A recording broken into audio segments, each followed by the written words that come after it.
She didn't have to cut me off. We were nothing. I love her, she treat me like love.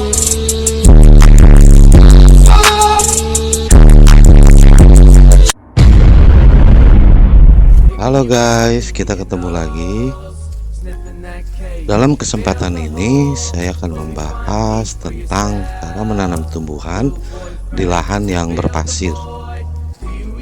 Jadi awalnya kami itu bingung bagaimana cara menanam tumbuhan di lokasi yang isinya pasir semua.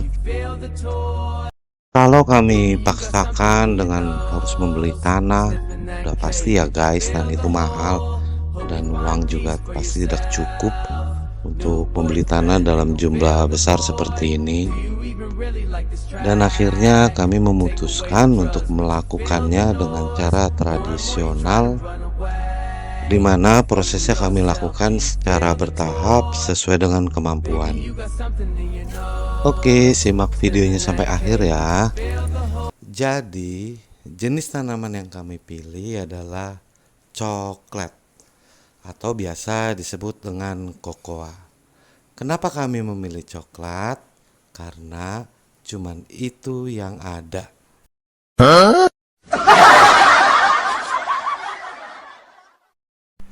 Lalu coklatnya kita buka ya.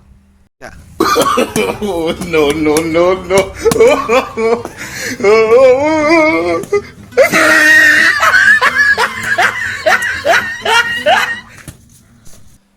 Tahapan selanjutnya kami mengumpulkan tanah dari bekas bakaran sampah sebagai pupuk organik, dan tanah dari bakaran sampah tadi disaring atau diayak agar menjadi bersih. Setelah diayak, tanah bakaran akan menjadi terlihat bersih dan lembut kalau dipegang. Berikutnya tanah tersebut kita masukkan ke dalam pot, tapi teman-teman bisa juga menggunakan polybag ya, tidak mesti harus pot. Selanjutnya kami mengambil pasir yang sudah tercampur dengan tanah dari halaman rumah. Tujuannya nanti akan dicampur atau diaduk dengan tanah bakaran yang sudah kita bersihkan tadi. Buah coklat yang sudah kita buka tadi, satu persatu kita masukkan ke dalam pot atau polybag yang sudah berisi tanah yang telah dicampur. Satu persatu ya guys, dimasukkan buah coklatnya.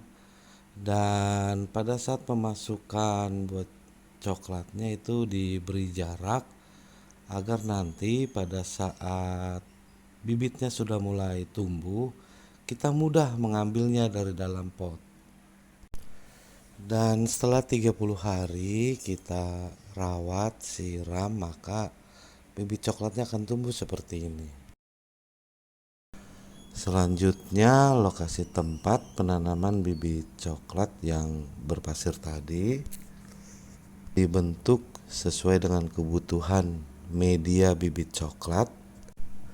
Bibit coklat yang berusia 30 hari kami keluarkan dari dalam pot agar tanahnya dapat digunakan, dipindahkan ke dalam media berpasir yang telah disediakan tadi. Cara ini kami lakukan tujuannya adalah untuk menghemat bahan, waktu, dan juga tenaga tentunya. Setelah selesai semua proses penanaman bibit coklat ini nanti, teman-teman jangan lupa menyiram bibit coklat dengan air yang banyak, dikarenakan di bagian bawah tanah tersebut adalah pasir. Berikutnya bibit coklat kita tanam ke dalam tanah yang sudah tersedia, dan pada saat menanam bibit coklat, akarnya jangan sampai melewati batas tanah bagian paling bawah. Sedikit informasi buat teman-teman yang melihat video ini, saya bukan seorang ahli pertanian atau perkebunan, dan saya tidak pernah belajar tentang hal-hal tersebut. Metode ini dilakukan dengan cara uji coba. Dari 50 bibit coklat yang kami tanam, ada juga beberapa bibit coklat yang layu atau mati. Dan kami melakukan penanaman ulang kembali sampai dengan berhasil.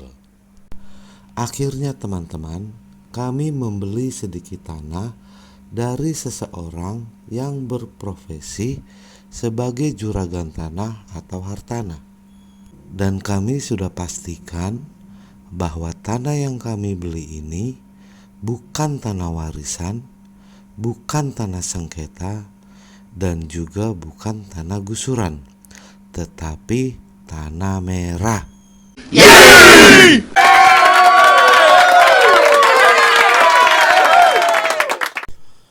Tahapan selanjutnya, pada bagian atas ditambahkan tanah merah. Tujuannya agar akar bibit lebih kuat jika cuaca sedang panas terik. Dan untuk menyelesaikan masalah bibit yang rusak karena tanahnya dikorek-korek ayam, saya menanganinya dengan cara berikut. Saya membuat pemberitahuan yang tentunya saya tujukan kepada ayam.